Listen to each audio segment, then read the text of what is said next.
Welcome to As the Story Grows. I'm Brian Patton. Today we welcome back to the podcast Resolve drummer Nathan Mariat. Resolve's new album, Human, is out next Friday, September 15th via A Rising Empire Records. Nathan talks about making the right decision to delay the release of Between Me and the Machines, not forcing songs to be something they don't want to be, creating art with AI, wanting to tour America, and more. I love Resolve, and Human is a phenomenal record. Do not miss it next Friday. Make sure you're subscribed to As the Story Grows on your podcast platform of choice. If there's a place you enjoyed listening to podcasts and As the Story Grows isn't there, shoot me an email and let me know. If you want to hear episodes of As the Story Grows before the general population, you can join us over on Patreon. $1 a month gets you early access to every episode of the podcast. Check the link in the show notes, as well as the links to the newsletter and Discord server. Enjoy today's chat with Nathan Mariat from Resolve.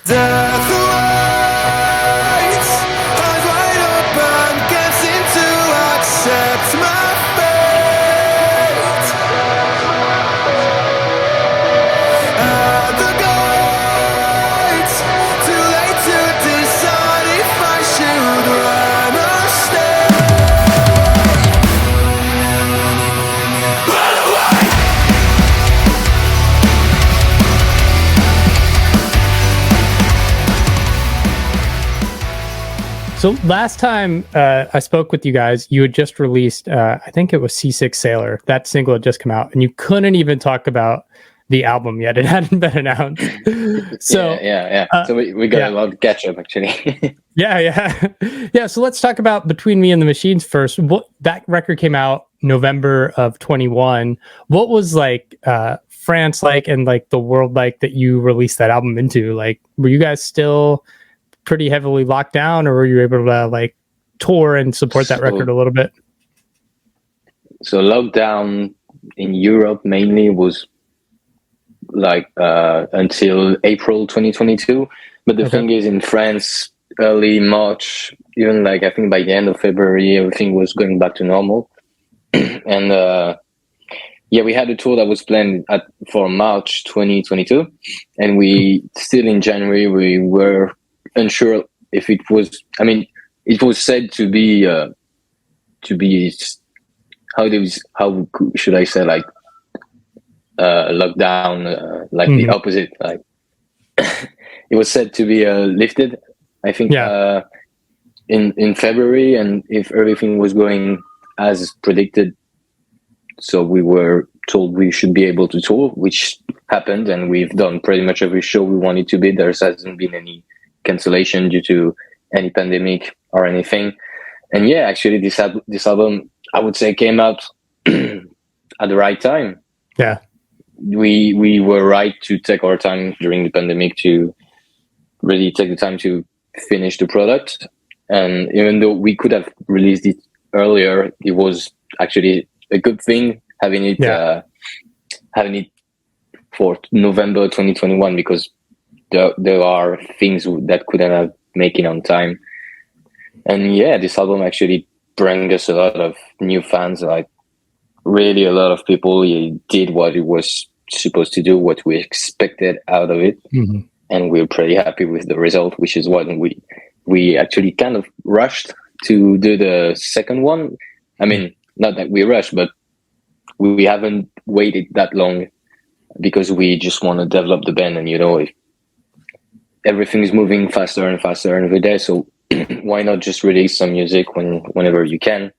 And so it's been a long way since Between Me and the Machine, and we're more focused on the second one, Human. But yeah, this album was a blast for sure, and a lot of memories. Nice. Yeah, that ball was rolling and everything's going uphill, and you just want to keep it going. So it's exactly, let's get new music out there. Yeah, every time you release something, you get more followers everywhere. Like even on Spotify, that matters a lot, because whether you got playlists or not, whether you're expected or not, having the possibility to gain followers and people to be aware that you just released something, logically tells you that every time you do it, the more people should listen to it at the same time. So yeah, everything keeps growing as it should, and we're pretty happy with it. We can't really. I mean, we could always try to go better and faster on stuff, but I feel like we're on a good track. Nice. Yeah, I was in Paris in April, I guess beginning of April of 22, and yeah, they had just dropped. There was no more like vaccine or mask requirements, and it was like, oh, okay, it was done by then. By this time, even even us, we thought we would have to wear a mask inside the bus, but even in Germany, it wasn't even a thing anymore. And yeah, you could tell by February, March that everybody just forgot about COVID and just went on with their life, which was great. Very great. Yeah. What were shows like over there while you were touring in Europe? Because I know in the States, like that first year of shows being back, like people were just losing their minds because almost 2 years without live music. Was it the same over there? It's actually already hard to remember. Like I think my brain wanted to forget that moment, but the funny thing is I remember being pretty happy about going back to my first show, but most of the shows were as a performer, not as a member of the audience. But it's almost sad how fast we got used to it again. Mm-hmm. Like I don't take for granted the fact that we can play in front of people, but after the first or second show, we were like, yeah, we know what it's like, and it's back, and it feels great. But yeah, I think like if the best part was like getting used to it again, not like, oh, first show ever since. No, the best part is like, oh, I've done so many shows since COVID feeling. Yeah. That's cool. At what point in that cycle did you guys start writing again? Like, I mean, you were pretty quick back on it. So we actually never really stopped. Like Anthony, him on his side always do stuff, and we always try to bring our own vision of on his demos. Most of the demos are usually him at the beginning, and then we jump on it and we completely mess up the structure or completely change or steal some stuff from another song to actually mix them up. But I would say the majority of what's on the next album was written something mainly after mid 2022, once we played a bunch of shows and we had that summer break. This is where really the most were written, even though a few parts here and there, especially the first singles, the one we focus on, those were written a bit earlier, like Move to Trash. Move to Trash was actually ready to go at our very first show of the Between Me and the Machine cycle, almost ready to go, but it was written, there were vocals on it. So I want to say we don't stop, but most of the time it's more focused in a short amount of time, and it's usually 6 months.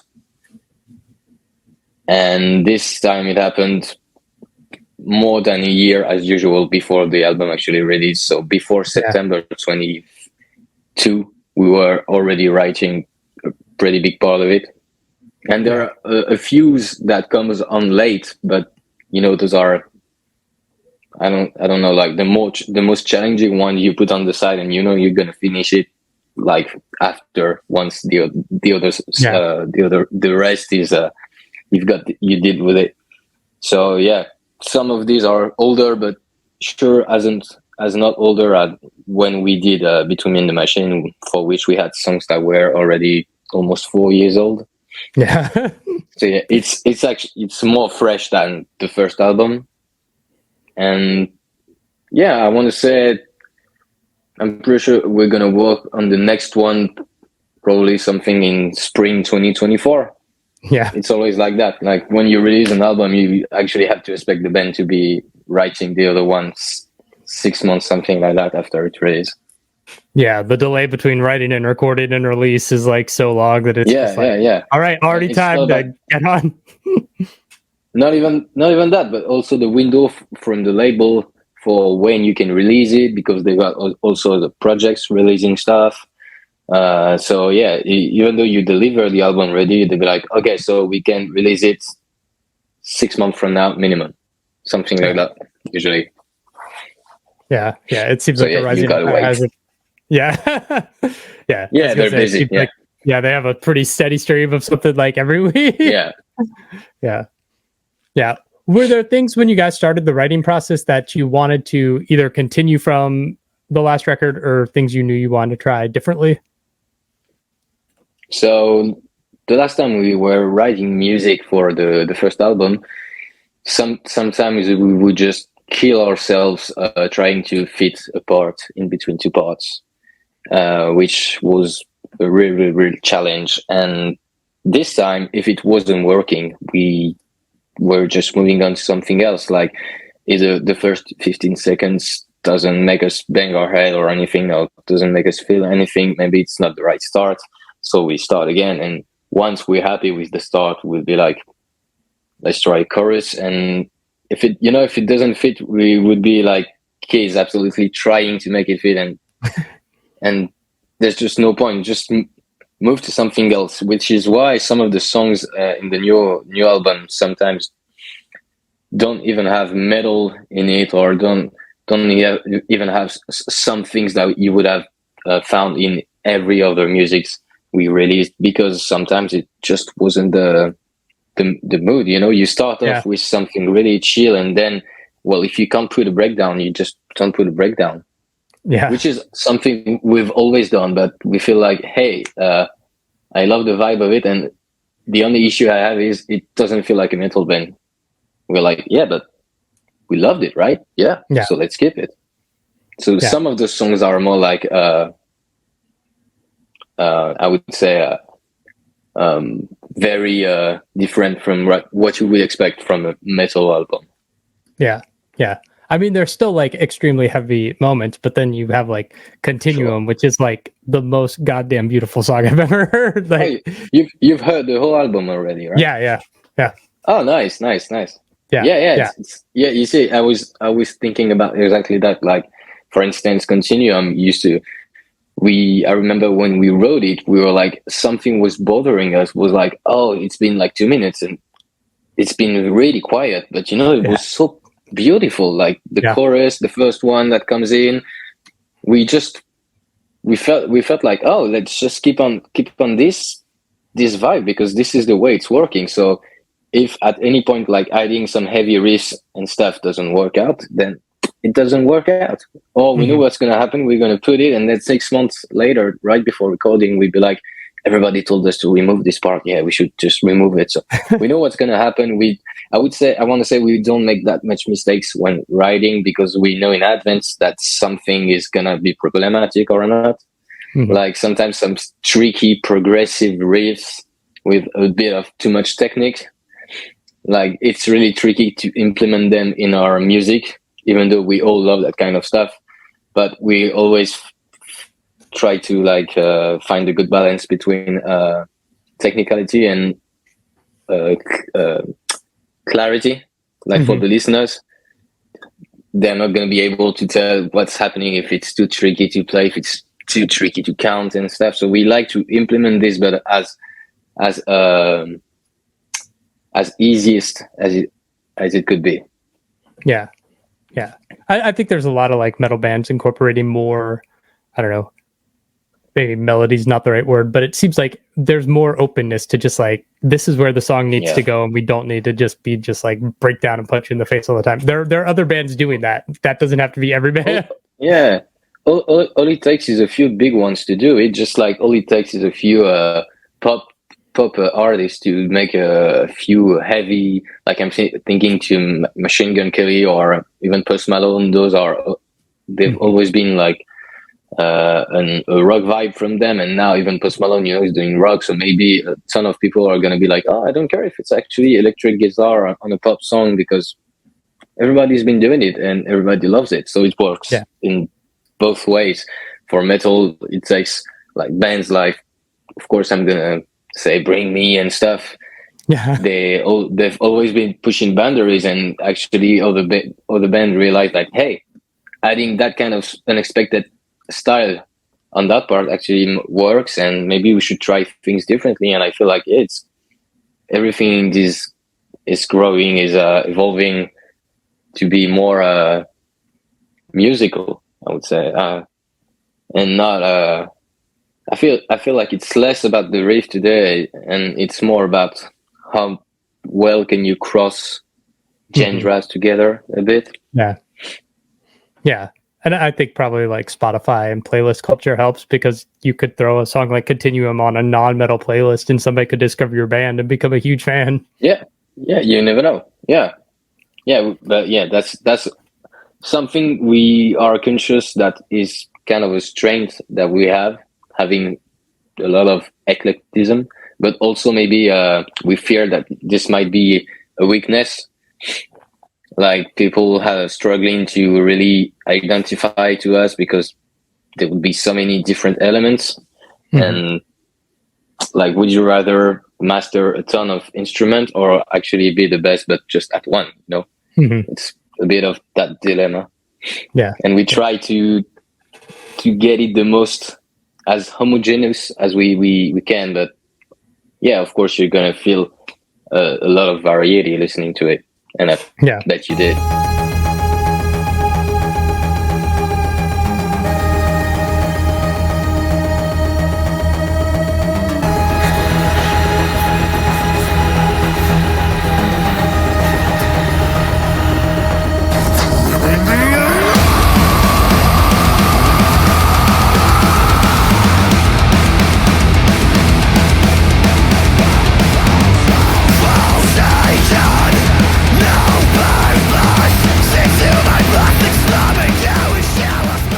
The album is called Human. That's the opening track on the record. Where'd the title come from? Why go with that? Well, one of the main thing was having this kind of opposition to machine and human, and like we wanted it to be a continuity even in the title, and also it's very short compared to the other title, which was really long. And it also comes from a will to find just like we found the band name Resolve, we prefer to have one word, one strong word to define something instead of a sentence. And it looks good, it sounds good to say, and basically it makes sense for us because we've always talked about self-trust issues, emotion, human feelings a lot. What humans did to the planet, what, you know, like those typical dystopic kind of stuff. And for us, it still makes sense to be in that thematic. And yeah, Human is mainly, it sounded right to call the album that way, and the song, because whether it's about the machine or the human, it's always the relation in between them, and one is focused on more on the technology side, and one is focused more on the human side, literally.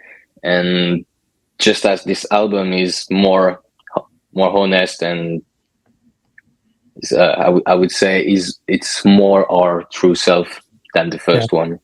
It's really what we wanted to do. The first one was kind of shadowed by the fear of, hey, it's our first album and maybe there's actually things to do, to consider before writing this and this and this. And it comes from like a confidence to be, it comes from more maturity. And yeah, I think this album is more human than the previous one. And I don't know how we're going to call the third one, but I would love to have like a full triangle moment. Yeah. Who did the album artwork? It's a very simple idea. So it's actually a combination of me trying stuff on DALL-E from, you know, the company Oh, damn! The company that has ChatGPT, Yeah. they also have an AI picture software, and so I use this with the prompt. The idea was to have. We had several ideas for the artworks, like digital footprint. Fingerprints, a digital fingerprint, but that was square shaped, just like the lyrics from a human.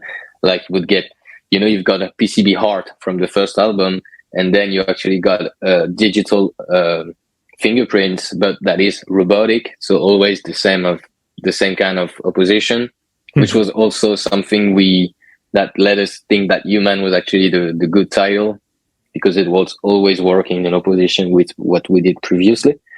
So we had this idea, our video director has this idea of having a maze from a certain point of view, kind of in 3D. So I kind of put all of those ideas into DALL-E to get the actual image you see, that we got re-rendered on Blender by a 3D artist with textures and everything. He actually made it way, way, way bigger so that it could. What you're seeing is actually the artwork, but in a black frame. And if you take off that frame, you've got a way bigger visual. And this is what we had to render. So the original one, the square you see in the front, is what was done with the AI, and we actually made it bigger and bigger and bigger on Blender. We asked to, we couldn't do it ourselves. We needed someone who's really good at it, by the way. And yeah, that's pretty much it. Then we actually, I think, the black frame is added digitally, but it's mainly this. And I kind of like how you can see both, even like three different things, like a maze, a fingerprint, and it almost looks like a baby in the center. If you look closely, like a baby in the mother's belly, kind of. I don't know if you got the artwork on you, but if you look at it, there's kind of a very like newborn baby. Sure. Yeah. Visual. Fetus. Yeah. I got that. Yeah. it even makes more sense since the album's called Human. So we really, when we saw that one, we were like, this is it. We need to work on this. But what you're seeing in the center was like the very first. Literally on 95% the same thing I got on the artificial intelligence software, which is ironic because it was done by a machine for an album which is called Human. Yeah, that's cool. Yeah, when I first looked at the artwork, I was like, oh, it's like a thumbprint or a fingerprint, and then I was like, oh, maybe it's a maze, but it's like kind of both those ideas. So I like that. Like, yeah, a lot of people see both a maze and fingerprints. This is mainly what we wanted them to see. So we're happy with it. There were a point when we almost felt like this was not gonna work. It wasn't looking the way we wanted. We almost wanted to have it like on a whole different point of view. I don't know how to explain this, but like on a side view where you could barely see anything. It was weird. We almost scrapped that idea, but actually made it. And we're pretty happy with it. Think on anything else also. We couldn't think of anything else. So we really wanted it to work. We needed this to work. Yeah, that's awesome. I don't know if this is your area of expertise, but were there any like themes you were trying to get? I mean, you talked about like the humanity of the record and these various themes, but were there things you were drawing on lyrically for this record as a band? I would say, it's not my area of expertise because the lyrics are mainly written by Anthony and Robin. Mm-hmm. But what I can say about it is most of the time, probably half of the songs are mainly about fighting your own demons and trust issues, self-trust issues, and what to do with your life when you're seeing so many horrible stuff outside. And we like to keep it structured the kind of the same way the first album was. Like when you go towards the end, there's a real story more focused on, as you've got between Mean Machine, you've got New Colors, which are kind of very similar stories in term of context. Yeah. We like to have the more positive song at the end, just like you had Forever Use. You have Moonchild, which what was actually your reaction to Moonchild? I'm curious to know it. I liked it. We don't know what people like. Yeah, I dug it. It's not my favorite song on the album, but like as a whole, I think the album like works structurally, and so like after New Colors, which is a phenomenal song, like Moonchild is like this. It's like a breath of fresh air, like that, or like exactly, yeah. That's like what we like about like. It's like it's like if you had the ending and you got the post credits scene. Yeah, and this is always what it's about. Like, there's really one which is always sets up the tone, and we like it to be most of the time brutal, both lyrically and musically. And this is what Human is actually. It's probably the most aggressive lyrics in a way we had with also Bloodlust. Yeah. And yeah, those lyrics are on mine, but most of the time it talks about how to move on when you lose so much, how to keep going when you know you're gonna fail so many times, but at the same time, only failing makes you successing.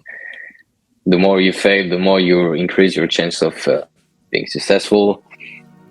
But you've gotta wet yourself before, you know.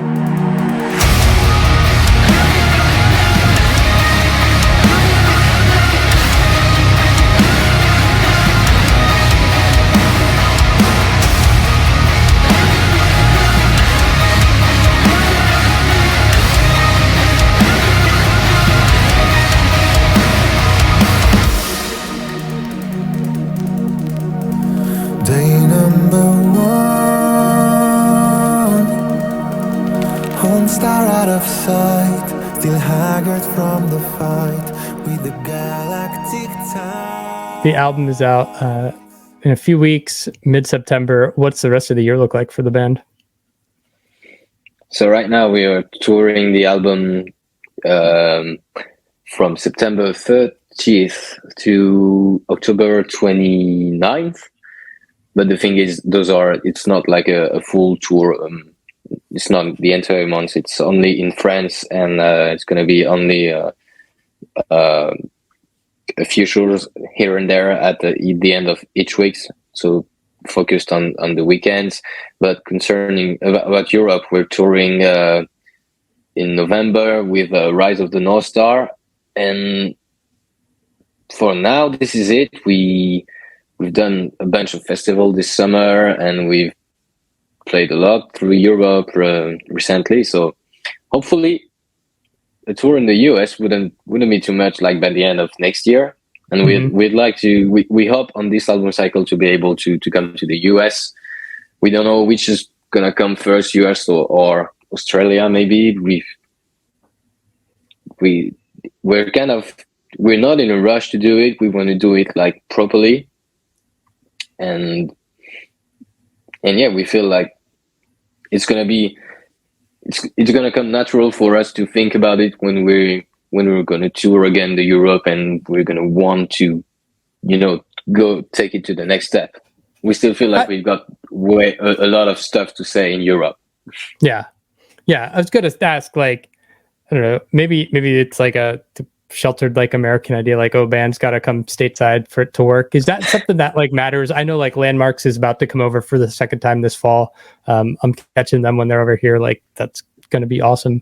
But like, is that an important thing, or is it just like, I know a lot of American heavy bands go to Europe because they're like, they're more European fans are more receptive to heavy music sometimes than over in the States. Really? Like, there are a bunch of bands who are like, we're bigger in Europe. I mean, bigger Germany. in Germany. Yeah, Germany. Yeah. The thing is, you can see it on Spotify and other, like even on YouTube. I can count how many come to the US comments we had, and how many streams. The US are the most streamed country for the vast majority of English singing artists, I would say. And it makes sense because there's a lot of people over there, but there's also a ton of people in Europe.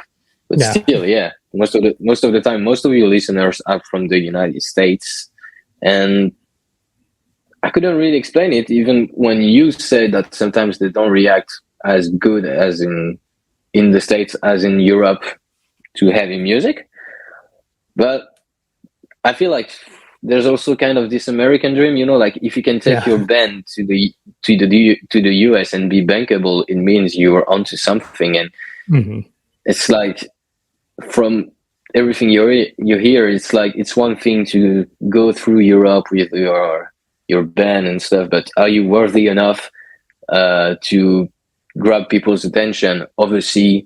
And actually, like, the thing is, it's incredible that you're able to travel that far and have people waiting for you and wanting you to sign stuff. I mean, we haven't been there yet, but I know some people already know the music. They come and we've never met. Just like it was crazy when this was happening in Europe. But think about, like, someone is really waiting for you to come to the other side of the globe. That's completely mental when you think about it. And the fact that I think when you do it and when it goes well, I mean, if you're able to do that kind of stuff in America, it also means you're able to do so much more in Europe.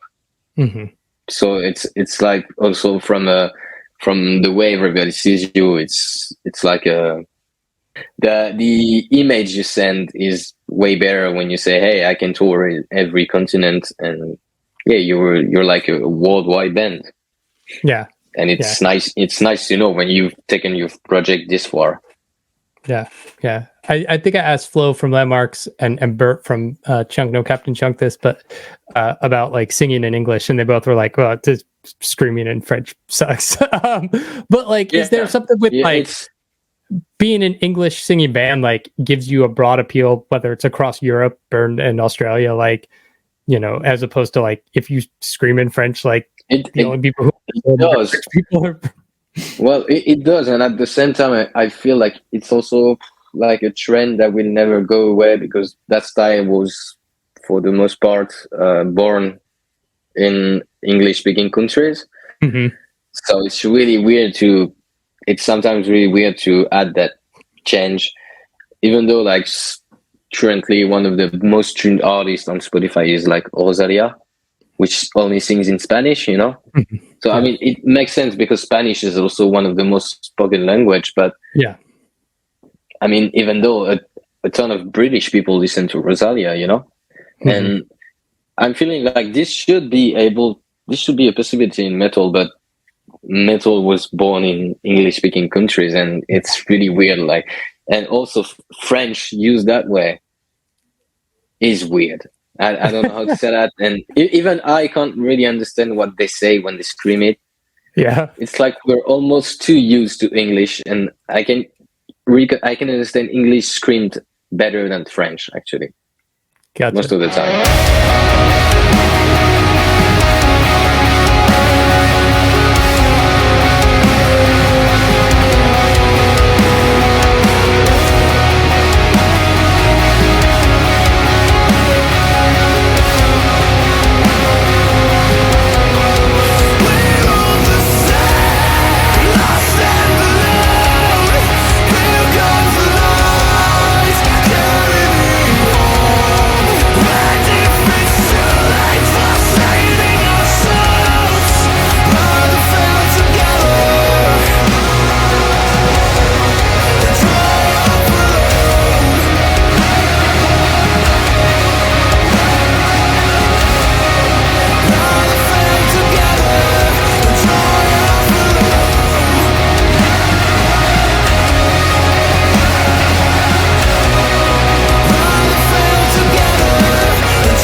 Thanks for listening to As the Story Grows.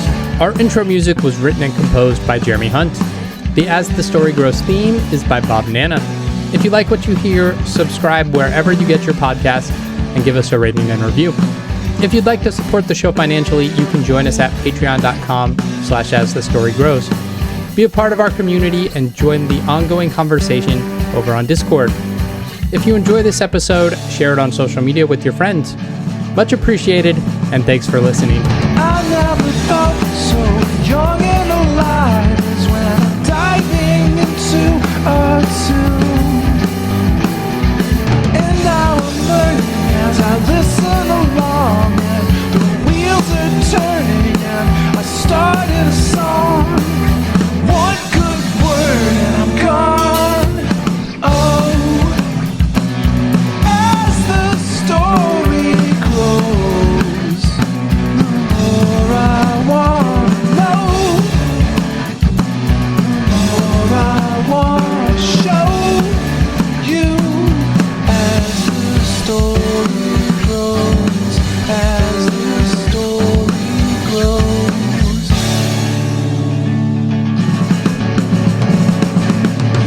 You can create something lasting and great, something passionate and real. And I'll bring in my own good feelings, I'll sing it with meaning.